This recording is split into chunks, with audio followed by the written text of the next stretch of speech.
Yes.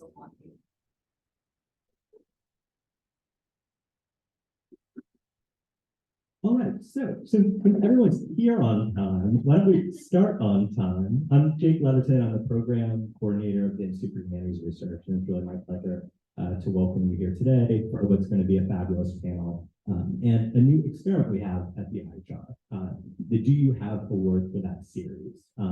It's exciting for a few reasons. One of which is that it's our first experiment with merch in quite a while, certainly during my tenure at the IHR. So we have stickers today. And yeah, there should be some on either side to surround. Would you mind? Sure, I have one. Take as many as you like. We have them in abundance. And if you don't have anything you immediately want to stick them on right now, I have a pair of scissors in the back, and then after the talks, you can feel free to cut out as many stickers as you like. So that's one half of the excitement of this series for me. The other half is that it's going to be continuing not just next year, but this semester. On Wednesday, April 12th, we'll have the second iteration of which will feature Ruben Espinosa and Mike Tueller, who we're excited to have here today as well. So yes, we'll hope you'll join us for that too, and that'll also be from 10 to 11 a.m. on the 12th. So yeah, we'll look forward to seeing you. So without further ado, I'll introduce our formidable panel today. We have Dan Gilfillan, who is Associate Professor of German Studies in the School of International Letters and Cultures and a Senior Global Futures Scholar in Julianne Wrigley Global Futures Laboratory here at ASU. He is the author of Pieces of Sound, German Experimental Radio, published by the University of Minnesota Press in 2009, and has published widely on German, Austrian radio and sound art. He is currently at work on a book titled The Unsung Planet, Resilience, Resonance, and Our Sonic Imagination, and a most recently published essay titled Comet, Composition, Alien Materiality, Resilience, Resonance, and Our Sonic Imagination, and that appears in Cosmos as a journal. Jonathan Hope is Professor and Director of Literature, but only for a limited time until August 2023. So please, bother him with this Administravian now while you have the chance in the Department of English.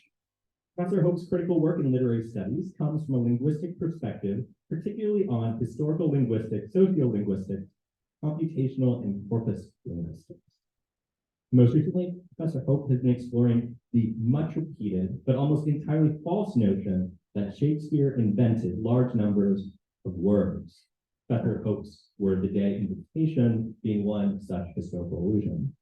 Most recently, Professor Hope, alongside the Polish literary historian Anna Darczyk and the Polish astronomer Jaroslaw Darczyk, published Unsphered, Disorb, Decentered, Shakespeare's Astronomical Imagination in Shakespeare, the Journal. Tyler Peterson is Assistant Professor of Linguistics and Applied Linguistics in the Department of English. His vital work as a linguist involves the study of how meaning is expressed through language, with a special interest in exploring how everyday technology and contemporary media can be used as a tool for language documentation and engaging community language learners. He works actively with communities in Arizona and the Southwest, collaborating with tribal language programs and helping to build their capacities for language revitalization, with a particular investment in the Pequot language spoken by the Pequot people, the ancestral and current lands of whom allow us to be here today alongside the Akimel folk. Professor Peterson's most recent publication, just out this year, is evidently in the Handbook of Languages and Linguistics of North America, published by Leveton. Krista Ratcliffe is Foundation Professor and Chair in the Department of English at Arizona State University. She earned her doctorate from The Ohio State University in 1988 and has been a professor and chair of English at Marquette and Purdue University. Her research focuses on interactions of rhetoric, feminist theory, and critical race studies. Her books include Anglo-American Challenges to the Rhetorical Traditions, Virginia Woolf, Mary Daly, and Adrian Rich, who's having a baby, rhetorical listening, identification, gender, whiteness, which won the 2006 ASU Gary Olson Award, the 2007 CCCC Outstanding Book Award, and the 2007 Rhetoric Society of America Book Award. Performing Feminist Administration, Rhetoric and Composition Studies, which appeared in 2010, was co-edited with Rebecca Rickley. Silence and Listening as Rhetorical Arts was co-edited by Cheryl Glenn, appeared in 2011, and Rhetorics of Whiteness, Post-Racial Hauntings in Popular Culture, Social Media and Education appeared in 2017, co-edited with Tammy Kennedy and Joyce Middleton, which won the 2018 Quadruple C Outstanding Book Award.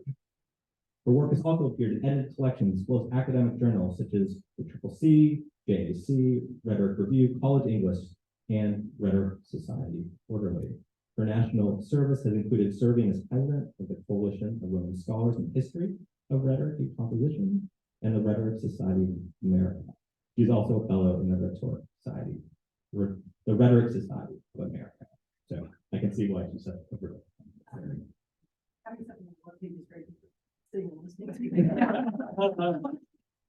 Slightly uncomfortable.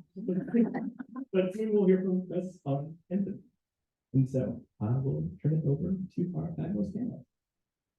All right, well, as you just heard, my word of the day is enthymeme.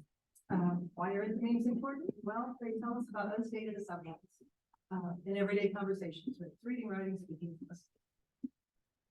Speaking of assumptions, we have a lot of adages about them in popular culture. One is, when you assume, you make an ass of you and me. But in rhetoric, we say, considering your own and even more importantly, your audience's unstated assumptions may facilitate better communication. Because the unstated assumptions, if you can bring them before, provide grounds for possible common ground. Right? That's just use of it. Anyway, contradictory notions, both true. Good rhetorician keeps proposing ideas in their heads. Assumptions about rhetoric begin. What do you assume when you hear the word rhetoric? I would really like to hear all your answers, but in the interest of time, I'm going to tell you my favorite student's response. Professor Ratcliffe, he said, isn't rhetoric just BS? No offense intended. Oh, yes, it can be, but the world more to it. So contemporary rhetorical theory simply says rhetoric is how we use language, or more specifically discourse, a contextualized use of language and in time. How we use that to persuade, with persuade being pervasive all over the place. But also how language and discourse uses us, that is how it socializes us to think. We're born into a language, we're born into ways of thinking, and because of that first function, we can think our way out or through, but those two ideas. And if we go back to 350 BCE thereabouts, we come up with Aristotle's rhetoric, and what he tells us is that rhetoric is the art, the technique, that which is systematizable, the art of discovering all the available means of persuasion. But he limits it to law, politics, and ceremonial events. What he also says in this rhetoric is that enthymeme is in general the most effective mode of persuasion. So by Aristotle's logic, if you learn how to recognize and employ enthymemes, then you learn how to be a critical thinker and a more persuasive speaker, writer, reader, listener. But here's the catch. The enthymeme has fallen out of use. This is a term we use it all every day. We just do it on sort of non-consciously. Most students have never heard of it. And what does that say about us as a culture? That's a whole different thing. Why have we taken the power of language and put it into dry, dusty handbooks that nobody wants to read, and we obsess about correctness? But that's another topic. So what is an enthymeme? Well, according to Aristotle, it is a rhetorical syllogism. You need to unpack that, right? So rhetorical syllogism is a three-part method of deductive reasoning. You all remember this, right? Where a conclusion is drawn from a couple of stated propositions or statements or oftentimes premises. So the common example is you've got a general principle, your major premise, all mention Mary, a specific case, Cato's a man, conclusion, therefore Cato should marry, right? Very simple. Philosophy likes this. There's different kinds of it, different kinds of syllogisms, and they're mathematically precise.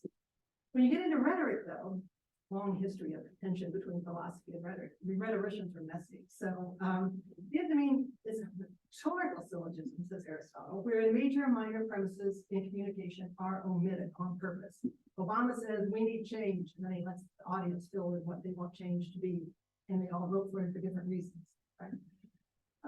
But what the kick is here for Aristotle is that the audience supplies the missing premises. Right? And really good communicators know just how much to say so that the audience can join in. Because if the audience joins in the making of meaning, suddenly you've got common ground in the process, even if you're disagreeing about a topic. So an example of an enthymeme, Cato should marry, just stating the conclusions. That's an enthymeme because the major and minor premises are unstated.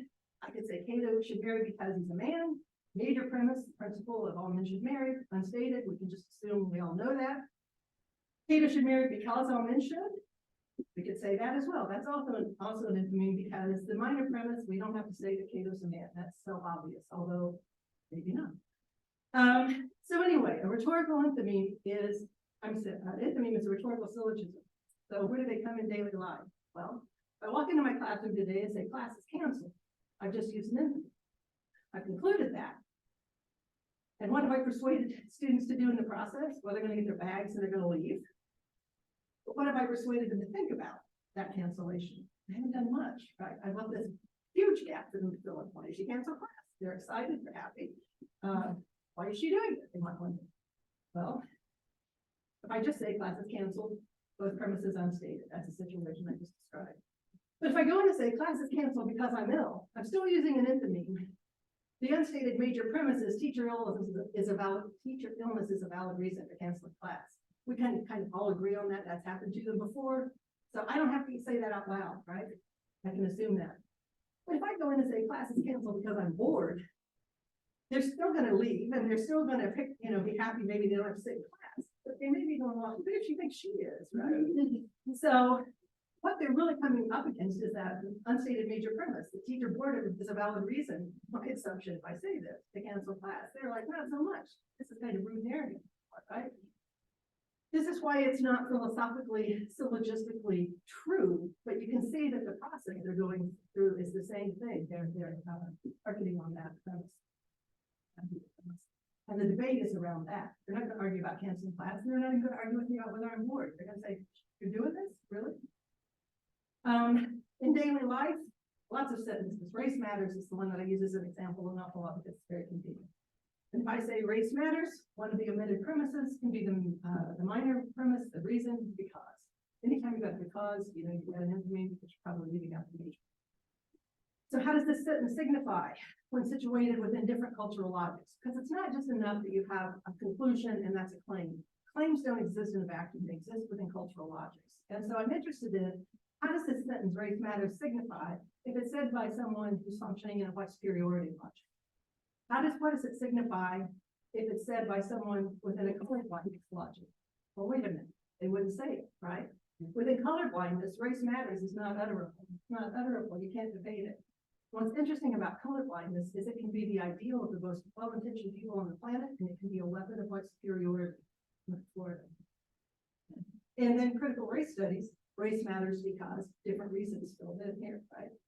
So my research is driven by listening for how claims such as race matters and many others function as enthymemes, and how they're haunted by cultural logics. Let's make an assumption.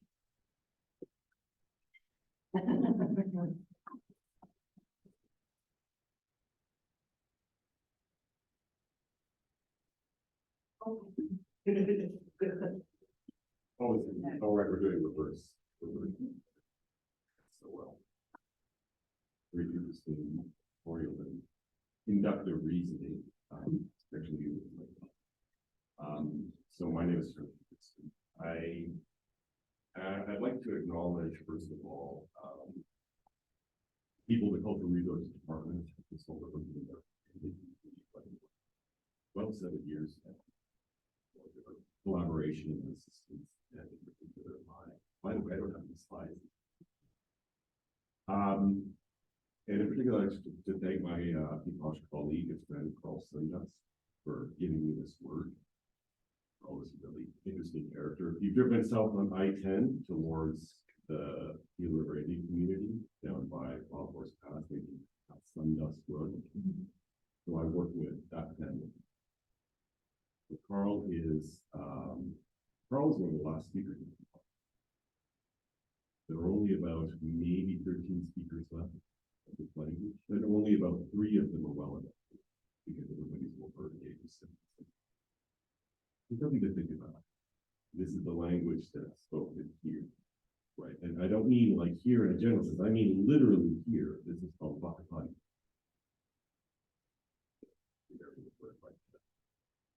And so Carl's a real character. A lot of fun to work with.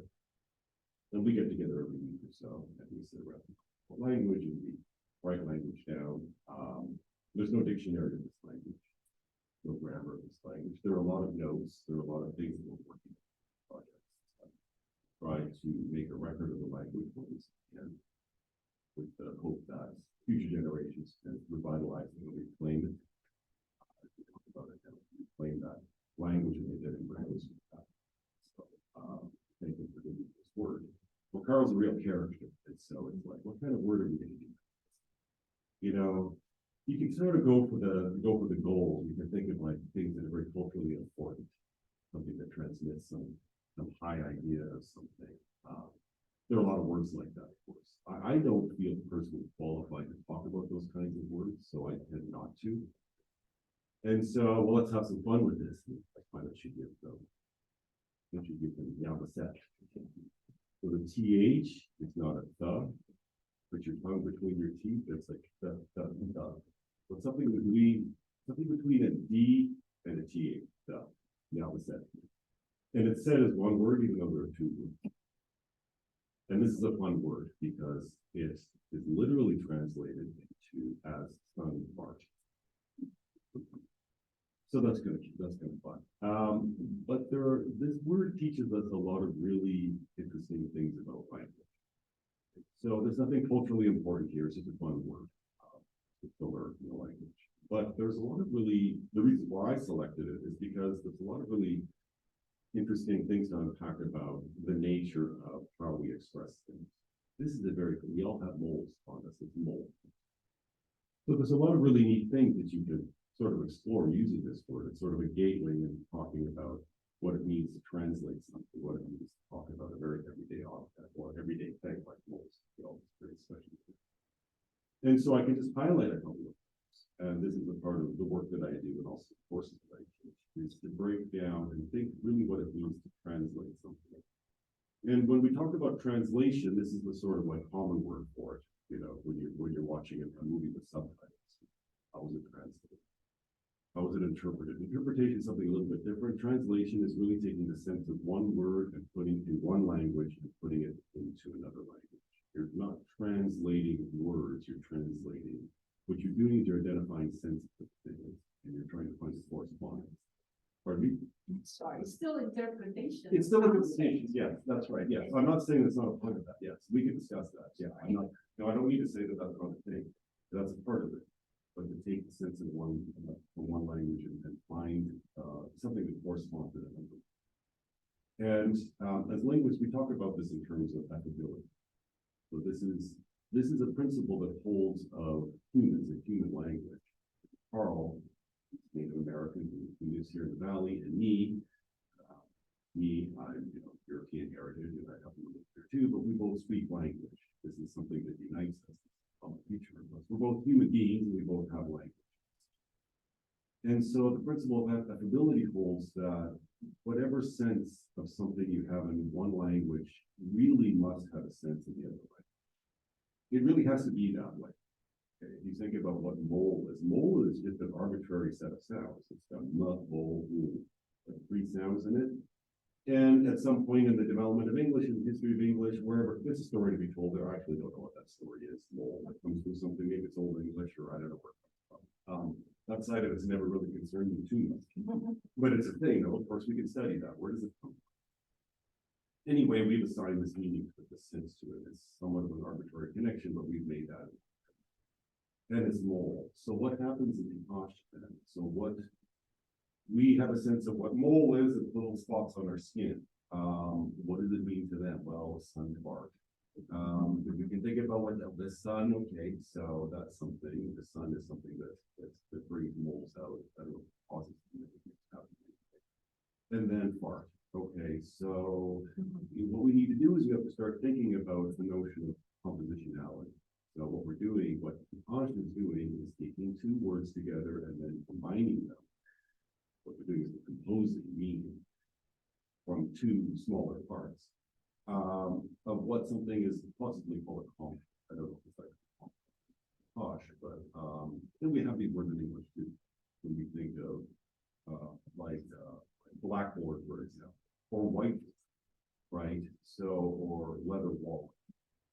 So this is where we take two nouns and we put them together and then we compose another meaning. Sometimes they're compositional, which means we can access pretty easily what it is, like a whiteboard. It happens to be white and it's a board, right? But when I was in school, they were called blackboards, but they weren't actually black, right? They were blue or green.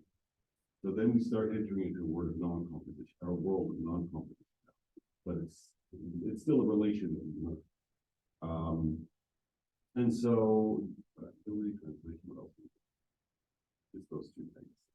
And so this is something that we can think about. You know, if we look at this from a literary sense, maybe we're talking about a metaphor, for example. This is non-literal meaning for a linguist, because it's now non-composition. We're not able to necessarily recover. If I was to give you that word, say Sun Park, and you tell me what that means, you might not arrive at it.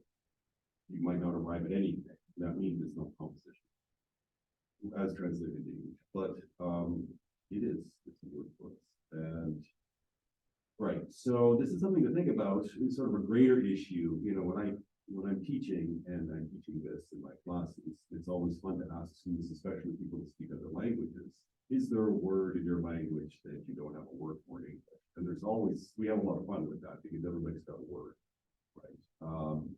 My family speaks Swedish, and I learned that language. Well, I'm not a native speaker, and they've got their word, and we attach a lot of cultural importance to these things. We can't translate, but you can actually. You can always find a sense of one word, of a word in one language, and find that same sense in another language. It's your job to find out what that is. That's a lot of what I do.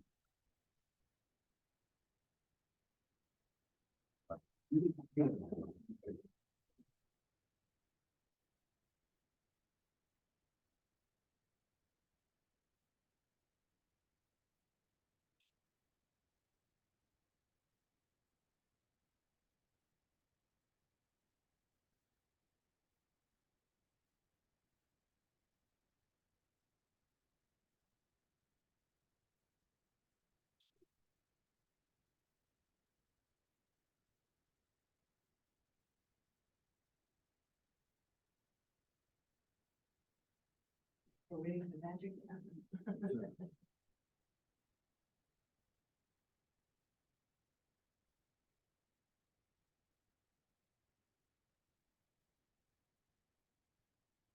Everyone in the audience, but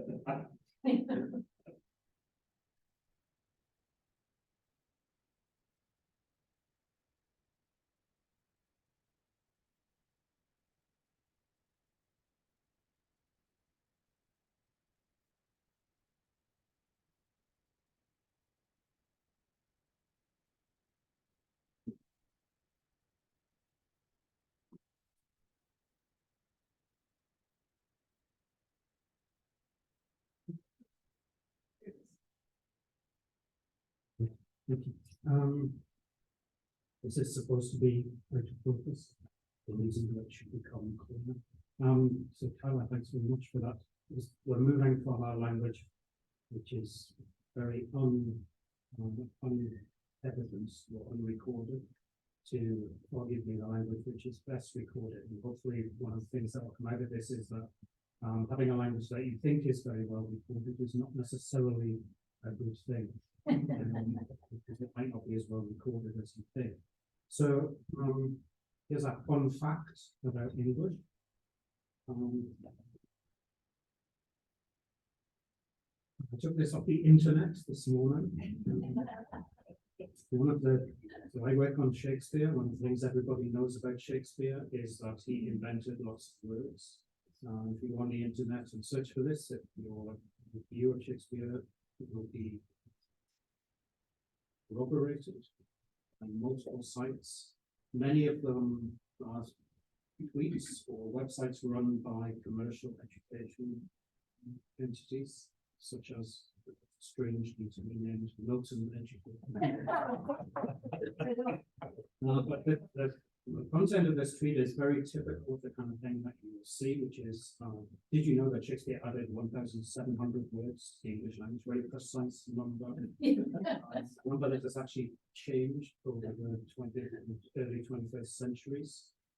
It's steadily come down. Earlier tweets, earlier articles like this, the number will be 3,000 or even more, but it was sort of coming down, and this is now, thanks to my research, under 1,700. One day will be at 0.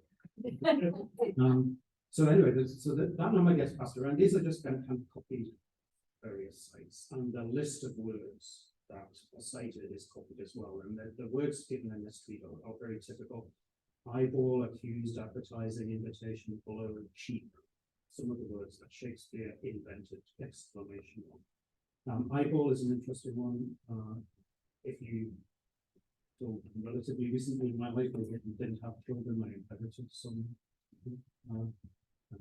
Early in my relationship to my now 12-year-old stepdaughter, I think that she was trying to impress me. She came home from school one day and said, "Did you know Shakespeare invented the word eyeball?"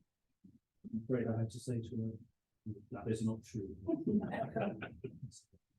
Dashed her confidence in her teacher. So, but the word I'm going to want to focus on is the word invitation. And if we look at invitation, here's the use of invitation.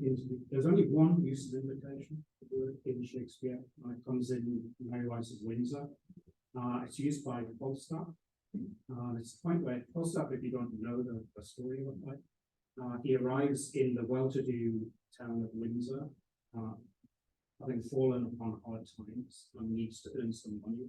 So he fixes on two middle-class women who are very interesting politically and economically and historically in terms of characters in Shakespeare, actually.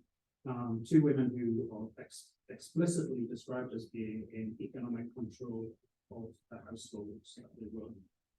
Clearly very wealthy and also very in command of their own lives and generally other people's lives. Falstaff fixes on them and says that he is going to fleece them, get money. And at this point, he's explaining to his followers what he's going to do, how he's going to do it. I do mean to make love to Ford's wife. I spy entertainment in her. She discourses, she carves, she gives the leer of invitation. So basically, Falstaff is saying here, I can see that she looks like a good time. How does she communicate this to him? She speaks, she carves food, and she gives him the leer of invitation.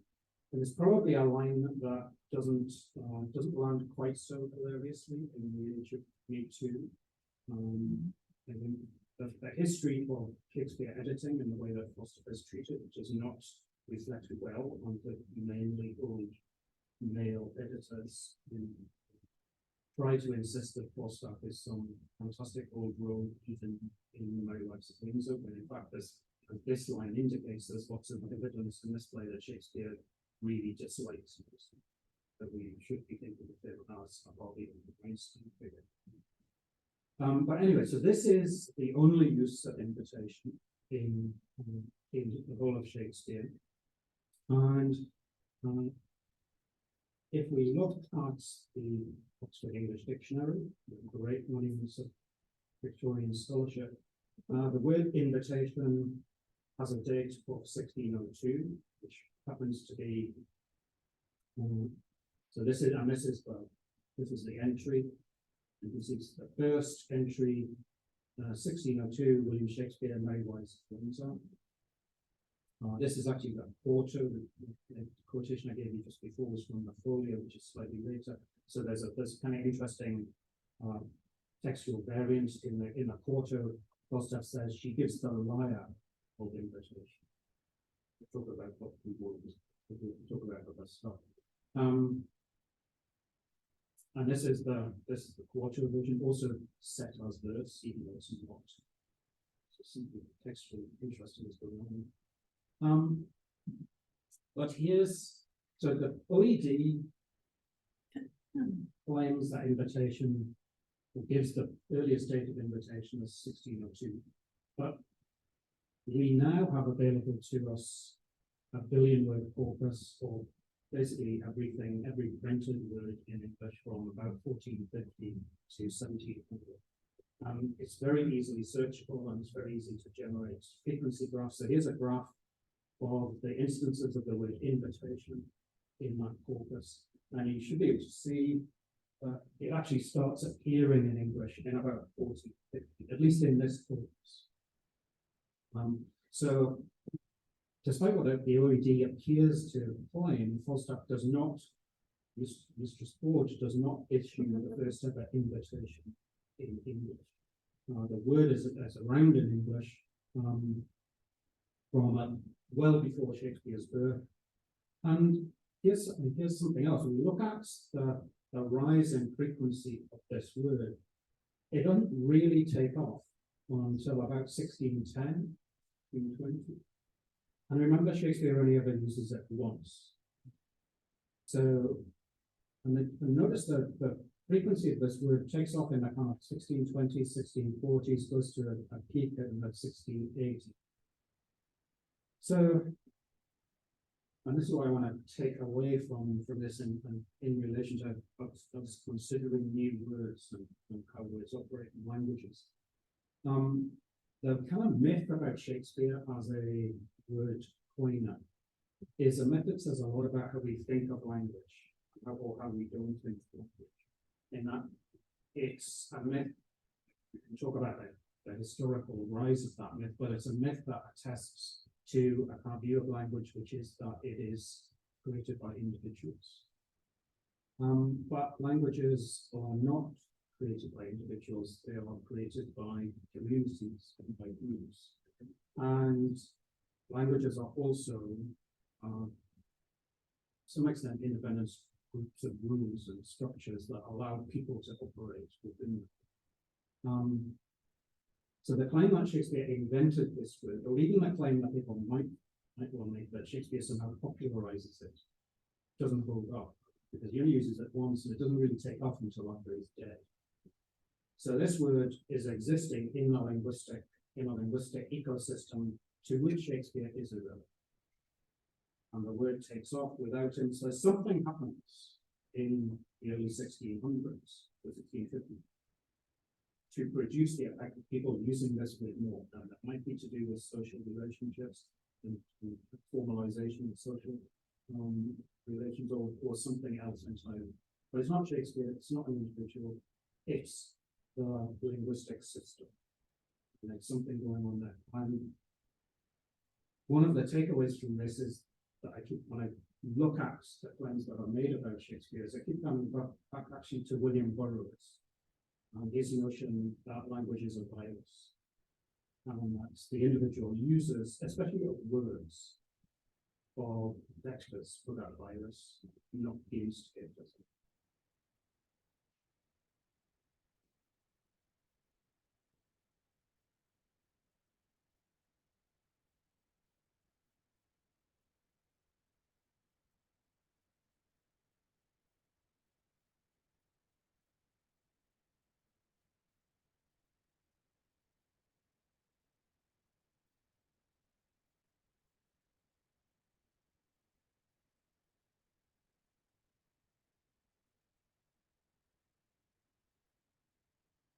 Yes.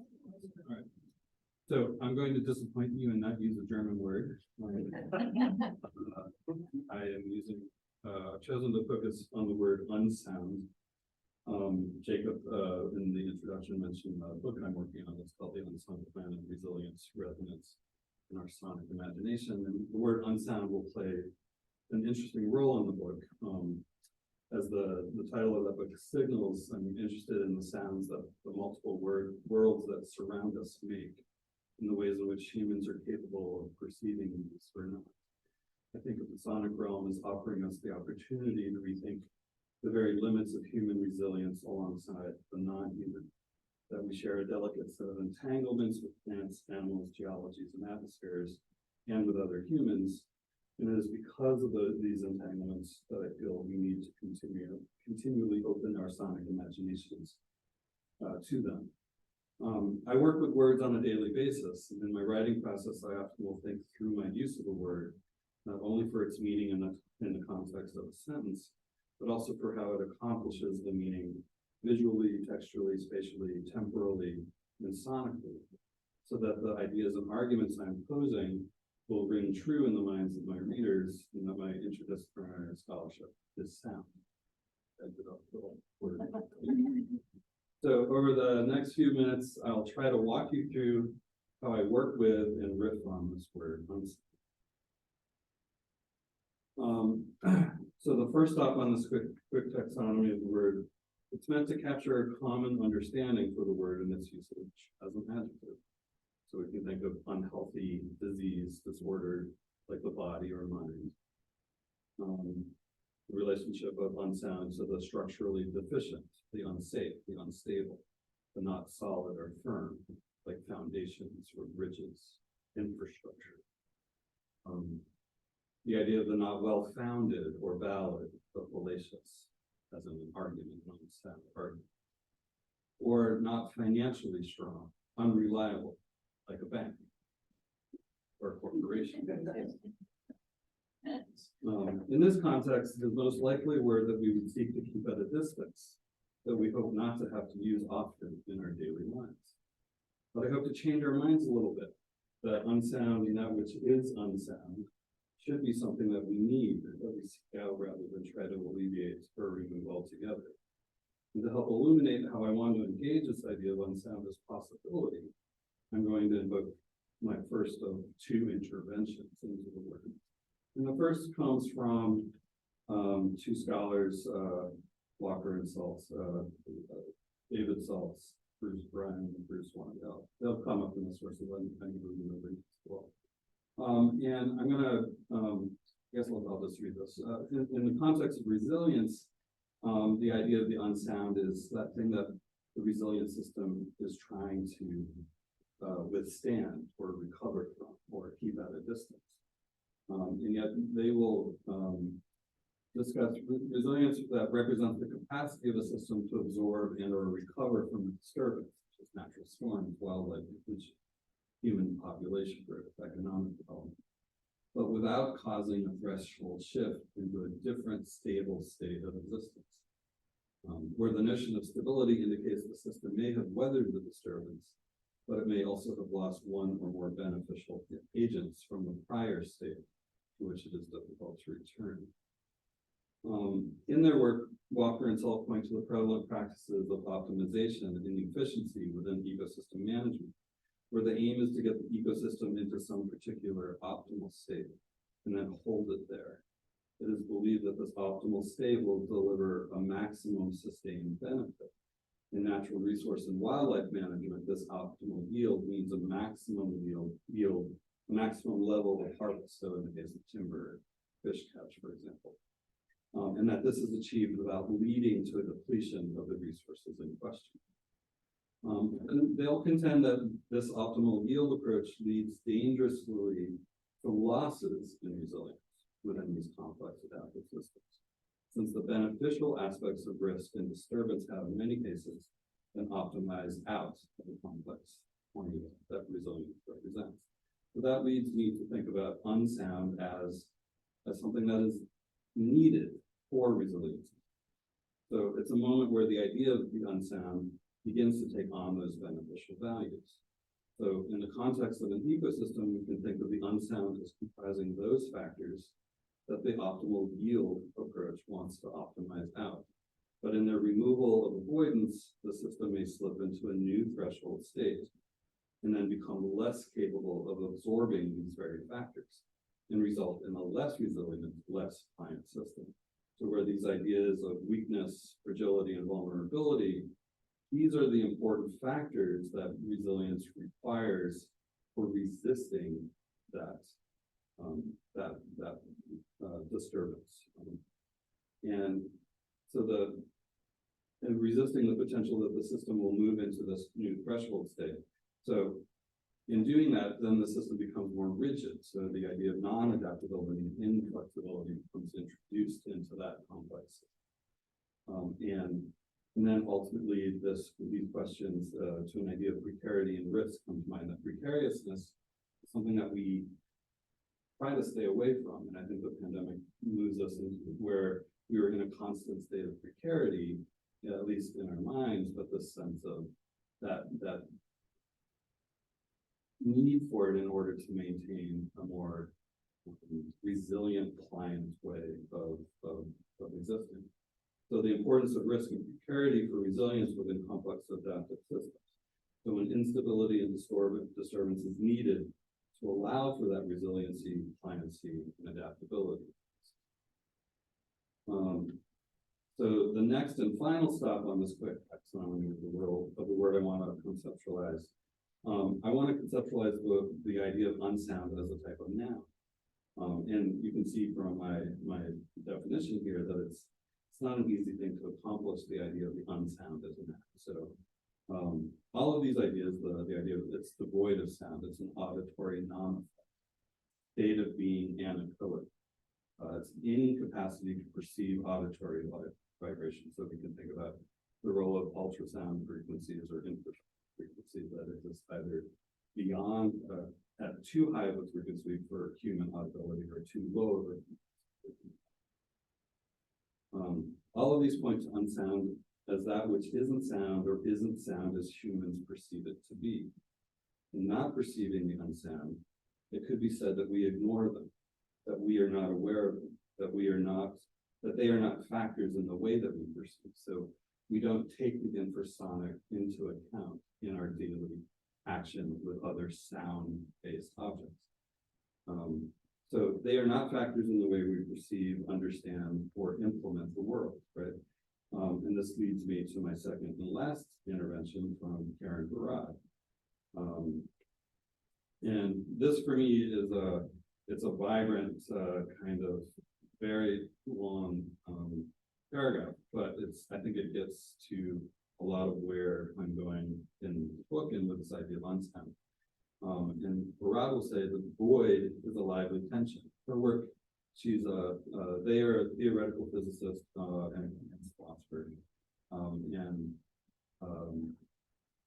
they work with the idea of space, time, and the idea of matter and how matter begins to matter. And a lot of their work is also about establishing interagential relationships between objects and non-objects. And they say the void is a lively tension, the desiring orientation toward being, becoming.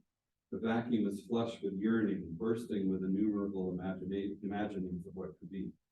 Quiet cacophony of different frequencies, pitches, tempos, melodies, noises, pentatonic scales, cries, blasts, sirens, sighs, syncopations, quarter tones, allegros, ragas, bebops, hip-hops, whimpers, whines, screams are threaded through the silence, ready to erupt, but simultaneously cross-cut by a disruption, dissipated, dispersing the would-be sound into non-being, an indeterminate symphony of voices.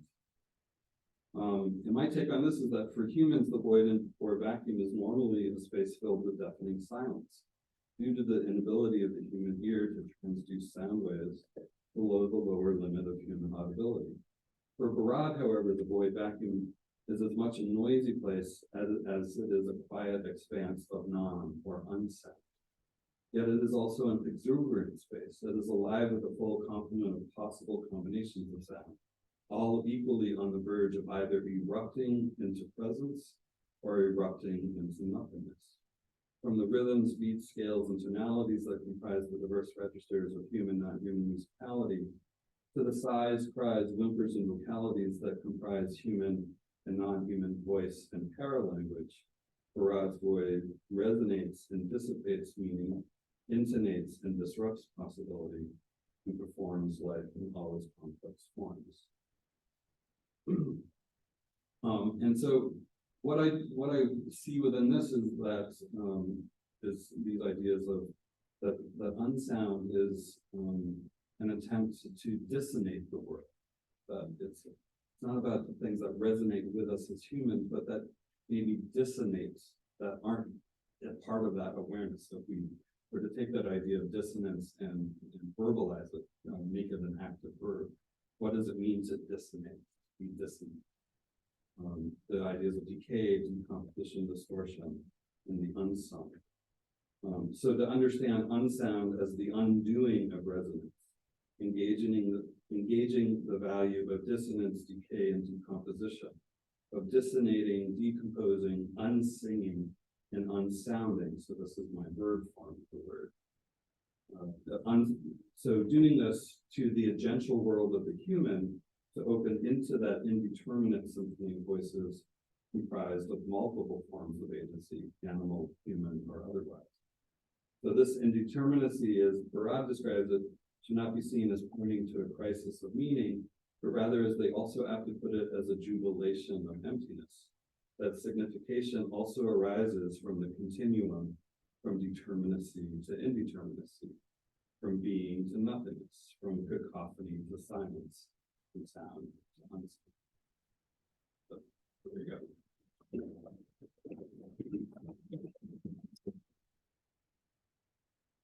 Thank you so much. These were 4 just like really formidable interventions. I'm thinking about all sorts of ideas.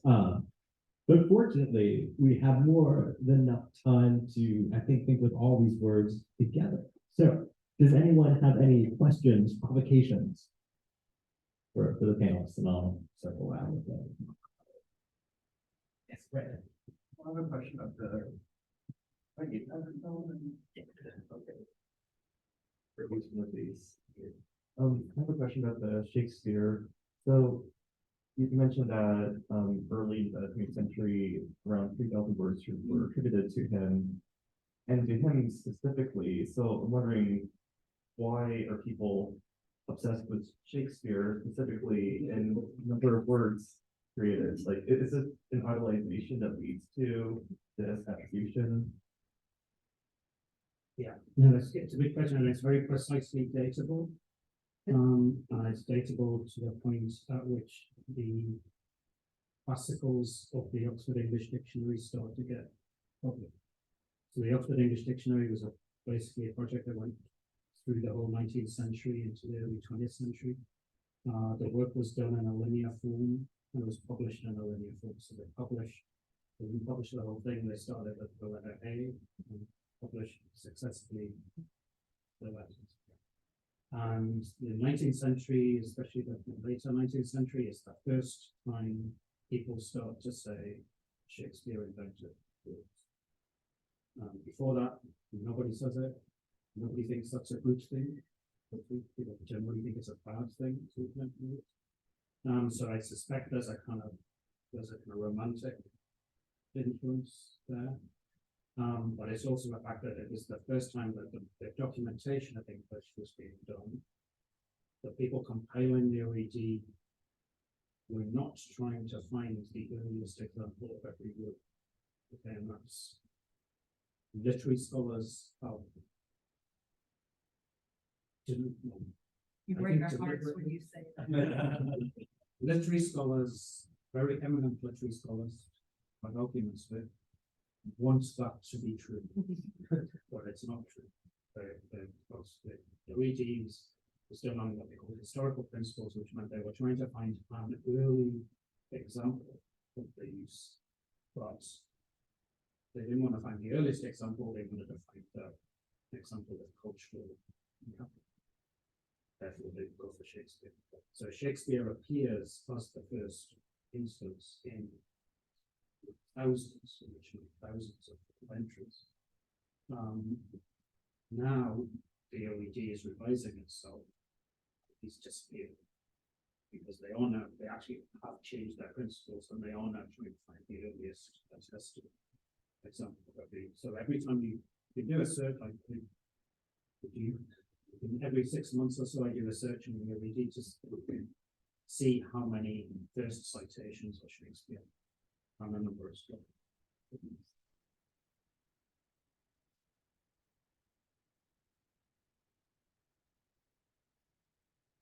I actually want to continue on that for just a second. There's a similar phenomenon in Latin and Greek where the Greek lexicographers trace everything back to Homer, in which case that kind of makes sense because Homer is the earliest one they have. I mean, you could, presumably things happened before him, but nobody knows what that is. And then Varro in particular then does the same thing to Ennius, knowing very well that it's wrong. So wanting to trace it back to one particular person that surely created, and like I said, knows that it's false, but is simply creating the Latin language on the mold of the Greek. So it's been happening for a long time. But I actually wanted to ask about enthymeme, if I could, for just a second. My understanding, and I might very well be wrong about this, from Aristotle, you can also break syllogisms in other ways and still have them be enthymemes. Yes. So saying things like, Cato married, therefore all men should marry, which is inductive, and also probably false. That sort of thing. So that's in there as well. Yes. Okay. Honestly, when I'm teaching this kind of stuff, it's not that I'm trying to turn my students into, syllogistic robots or anything. I'm just trying to get them to see the importance of unstated assumptions. Oops. Just a quick follow-up. I wonder, I didn't know that about the I wonder, because you mentioned earlier the educational industry, right? I wonder if sometimes these things are propagated or even invented or something about it. As a way of getting, this little factoids to get kids interested in Shakespeare. And I wonder if it's also related to the 100 words for snow and Eskimo. Sort of a related phenomena. And that I tracked that because that was introduced back in the 20s by the New York Times. It was a newspaper. It's not a linguist that did that. And because this is just one of these things that are kind of fascinating. Like highlights these, exoticizes people, like. And then it's going up and down. Like I've tracked it. Yeah, other people track it. Like then it's like 1,000. It's like 800, and then it's like a currency or something. Right.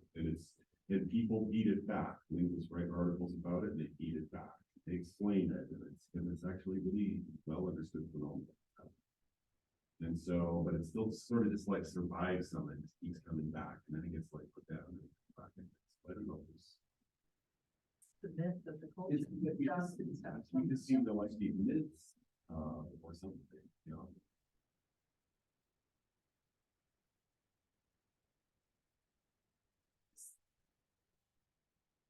In a sort of similar vein, when I teach my students art history, I'm trying to get them to think about all kinds of assumptions and biases that we should avoid getting onto objects or events that are not from the West. And one example that I like to use very frequently is that ancient Egyptians didn't have a word for art. It's never occurred to me that it's widespread. So I'm going to be doing that. All of this. Yeah.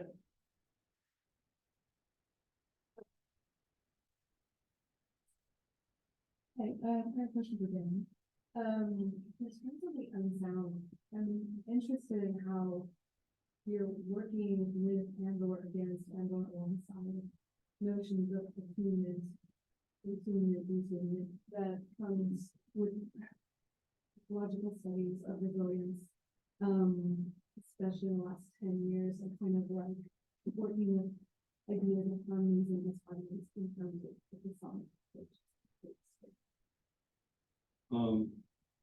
That's a great question. So attunement is, for me, has maybe a darker side to it as well, in the sense of when we attune to things, it's a notion of being on this, to a certain extent, being on the same page. This idea of ringing true the resonance, right? And by pointing to detunement or disattunement, we're potentially looking at ways to think otherwise about maybe accepted practices, accepted processes, accepted ways of thinking, or a very human-centered way of creating logic and arguments about the anomalies that we see.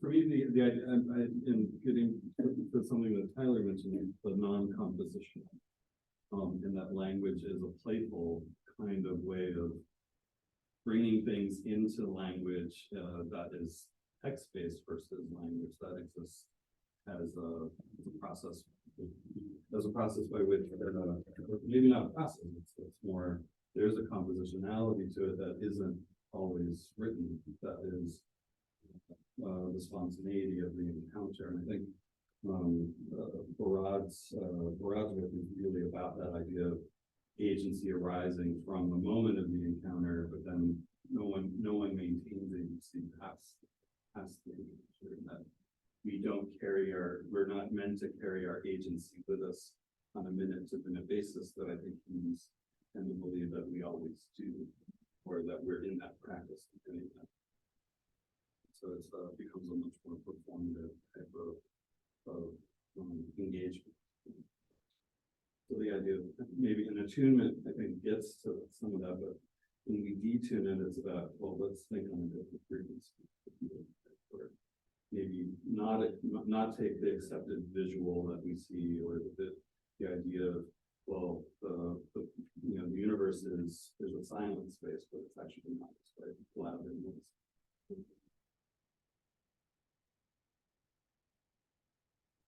I have a question for Dan. It's not a question, so maybe a comment. What I'm currently writing right now is about rhetorical saturation. To the point where you can't take in any more sound. Yeah. And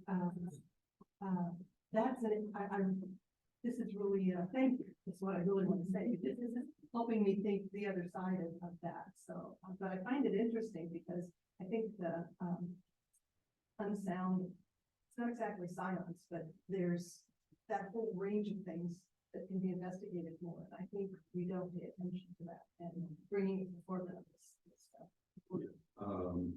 That idea of oversaturation of, in a way, it's as an introvert, I get oversaturated on a daily basis.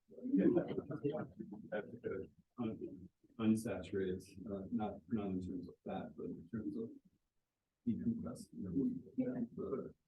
I would love to have an anechoic chamber somewhere.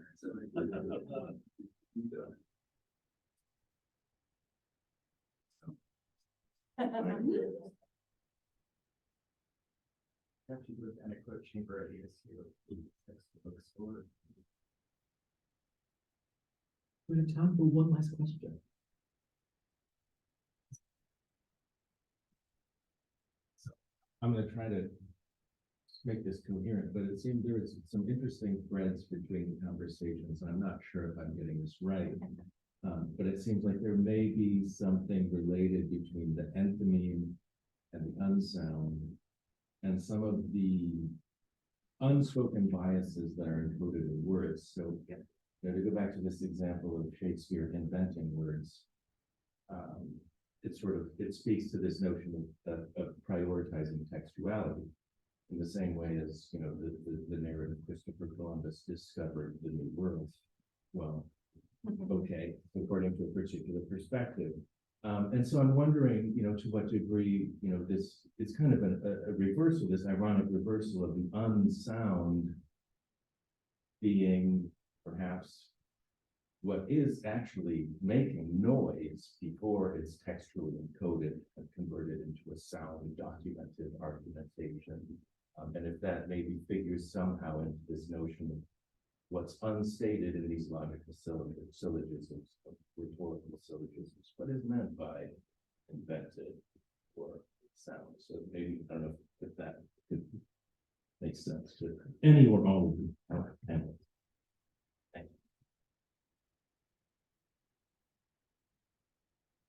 Well, I think you're right. I mean, there is that link, and I think there's this whole space of whether you want to put unsound or silence or saturation, so you can't take any more in. It's a place where we don't have good language for describing it or necessarily good interventions for engaging it. And so I think that's one thing that you see here is Tyler's has an intervention, recording the language with a friend, and Dan's intervention, and Jonathan's intervention with, setting straight about the imperfect words and searching the poetics. So. I think a lot of, where we all are coming from is the, it's all speculative, the speculative, right? And thinking about, sort of our culture currently is saturated with sort of post societal, ideas about the world, right? So The Last of Us and, human mushroom hybrids, right? But it's also about, and I think that points back to this possibility that the structures that we see around us on a daily basis are there because of that agential perspective. If we were to think about them prior to them, it's sort of a, maybe a reverse, Marxist critic interpolation, that we interpolate these structures, and prior to that interpolation, there's noise, I guess that's the way I visualize it.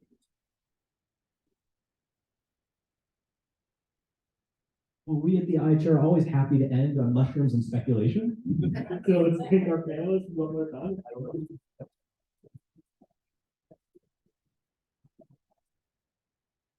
Thank you all so much for being here. We'll look forward to seeing you back on April 12th for more work and more figures.